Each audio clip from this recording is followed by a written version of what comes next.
after Trump's threatening to impose these huge tariffs, I think we will see recalibration of supply chains in the whole region. We will see acceleration of decreasing reliance by international companies on China, diversification, and a lot of other dynamics. How do you see these things? Thank you, Ahmed. I think this conference cannot take place at a better time. It's just in the aftermath of the results of the US presidential election. Now, also allow me to congratulate Donald Trump for being elected in such a decisive win in domestic politics in the United States. And now the Republican Party is in control not only of the White House, but also of the Senate, of the House of Representatives, and President Trump and the Republican Party probably have greater influence at the Supreme Court level and other federal court levels. So I think in the coming 4 years, starting on January the 20th, President Trump will shake up the United States as well as shake up the world. And most of us are holding our breath as to see what President Trump will do or will not do. As far as China-US relations are concerned, Donald Trump has threatened to go maximum in terms of imposing tariffs on Chinese export to the United States. But allow me to mention one thing. Trump never tells the American people who pays these tariffs. China doesn't pay any single penny of the tariffs imposed by the United States on Chinese export to the United States. The tariffs, whether 25% or 50% or 60%, or as threatened up to 100% for the EV cars, are paid in its entirety by the American people. The high tariffs imposed on Chinese exports to the United States is one of the reasons why inflation runs high in the United States, and high inflation erodes the living standards of the American people. In a sense, the higher tariffs imposed by the United States government under President Trump before, now under Biden, and to be imposed again by President Trump, will cause high inflation in the United States. It's not sustainable. Now, Ahmed, you talked about reconfiguring the supply chain. The supply chain is never carved in stone, but Rome is not built overnight. China spent the past 46 years in economic reform, opening to the outside world. So if you really want to change the supply chain, to squeeze China out of the supply chain, you probably need to spend another 46 years to come to change it. And the world is changing. I think the fact that President Xi Jinping keeps talking about the new qualitative productivity, which is a tongue twister in itself, really means China needs to rely on technological breakthrough, on scientific breakthrough to increase, boost its own productivity, and completely changing the ways of doing things in China. From the Chinese perspective, let me tell you how China looks at the world right now. China believes AI revolution is real, and AI revolution will completely shape the world. And the real competition is not between China versus the United States. The real competition is between AI on the one hand, which is changing rapidly, versus Homo sapien. All of us are Homo sapien. So if China and the United States really just compete, especially in the AI sphere, the ultimate winner may not be China or the United States. It may be AI.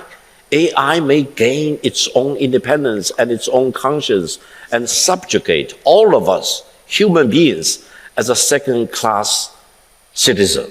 What's the fun of that? China and the United States, the two leading countries in AI revolution, eventually need to come to terms with how they need to cooperate rather than confront each other or a zero-sum game to kill each other using AI as the instrument. So from the Chinese perspective, we welcome Donald Trump, and we actually highly appreciate the fact that Donald Trump declared to the world that for the 4 years when he will be the next president of the United States, he will not use war as an instrument to solve any international issues. I hope President Trump will be serious about it. And I would really highly recommend that if he achieves that, he should be awarded the Nobel Peace Prize. Really, he will really make a very important legacy for mankind if he can prevent the United States from engaging in war, direct or indirect, proxy war of all kinds in the world. So let's wait and see, let's hold our breath to see whether President Trump will really do miracles to preserve peace and avoid using war. Other than that, tariff war, China is very confident. Why? Because if Trump has a way to force China to pay 100%, 60% of the tariffs the US government imposes on China, China will feel the pain. But it's paid by the American consumers. It fuels inflation. So I hope President Trump will really know economics ABC and realize that using tariff can make you happy instantly, but it may deprive you of your sanity in the longer term. Thank you. That's a very interesting take from a Chinese scholar on Trump. I admit I didn't hear that before, and I think I will keep an eye on this, on the development of this argument. About China, India, and the United States. I think as far as the United States is concerned, its best case scenario is to tie India onto the American bandwagon of anti-China hostility. Now, for India to be tied on to the US bandwagon of hostility against China would be a nightmare, because China and India each has a population of more than 1.4 billion people, and they are neighbors to each other, thousands of kilometers of common boundary. And if war breaks out between China and India, you are talking about a war involving close to 3 billion people in the world. There will be no more peace for the rest of the world. And I always tell my Indian friends, and I have high admiration for India as a nation, the worst enemy of India is not China. The worst enemy of India from a war perspective, and we have Colonel Zhou, formerly with the PLA in China, the worst enemy for India in terms of war is the Himalayas, because New Delhi is only about several hundred kilometers away from the mighty Himalayas. The Himalayas rises up from low altitude all the way to about 7,000 meters, if not 8,000 meters above sea level. Now, in any warfare, and I'm not a military expert by any stretch of the imagination, you always capture the high ground, you capture the peak, etc. So, from the Indians' perspective, if you want to fight a war against China, China is not your enemy. The Himalaya will be your enemy because you are shooting all the way to the sky as if, and if you cross the Himalaya, it's not plains, it's not lower altitude plains. You are talking about the Tibetan plateau, thousands of kilometers to the north. So you are talking about a military impossibility if you are talking about the war between China and India. Now, if the United States, and I hope not under President Trump, of course, encourages India to fight a war against China, you need to overcome the mighty Himalayas. You travel throughout the world, you travel throughout the Arab Peninsula, etc. You see no such terrain as you have to confront the mighty Himalayas. So, for China and the Indian people, the two superpopulations, let's talk about peace. And we keep talking about these territorial disputes between China and India. The China-Indian disputes were not created by India, and they were not created by China. Who created these territorial disputes? The British colonists, when they ruled India in the form of British Indian Empire. And neither China nor India should be held hostage by the British Indian colonists who want to push the boundary of India into Tibet, into Xinjiang, into many other directions, etc. And the Indian people should never expect that you can achieve goals laid out by the British Indian colonists, that the British Indian colonists failed to achieve in their own way. So let's talk about peace rather than war between China and India. That's the only right way for these two great nations. Mr. Joshi, please. Yeah, just a quick corrective. You see, the conflict between India and China, see, the military conflict is, I would push that to the side. There are other problems too between China and India. And trade, yes, is a region where there's a problem. India's trade with China is hugely unbalanced. It is not the kind of trade which can continue forever.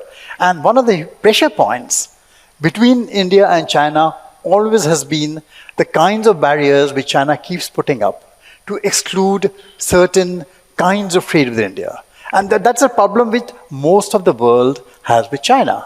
So there India does make common cause with a lot of other similar countries who are in the same dilemma, which includes countries in Europe, which includes the United States of America. We have a problem. We have a trade problem with China. It's an uncontrollable surplus. It is a one-way trade which just keeps on burgeoning, growing and growing, and the kind of dumping which starts taking place. You know, as China gets into a situation where they have tremendous overcapacity, when this keeps trying to flood markets, it does have an effect on the Indian economy. So that is the second leg of the problem we have with China, and many other countries have that problem. Final one, and please. I'll be very quick. Yeah, very brief. Because I'll be very quick. While I have high admiration for India, as I mentioned, back in 1978, in terms of the size of the economy, China and India were more or less at par with each other. But today, China is completely different from India. The size of the Chinese economy is more than 5 India combined. That means India is less than 20% of the Chinese economy. So, talking about China and India, China must have done something tremendously right over the past 46 years to really leap forward ahead of India as a size of the economy. And I hope Indian friends will really catch up. And eventually, China and India will be in the top 3 largest economies in the world. The sooner India achieve that goal, the happier I will become.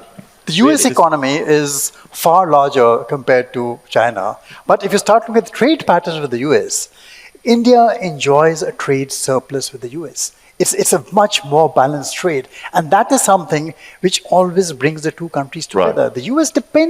India depends on the US for balancing its trade. This is fascinating, actually. This exchange happened because it shows me the Chinese vision of India in the pecking order of powers in Asia, and how they see the India's journey in development.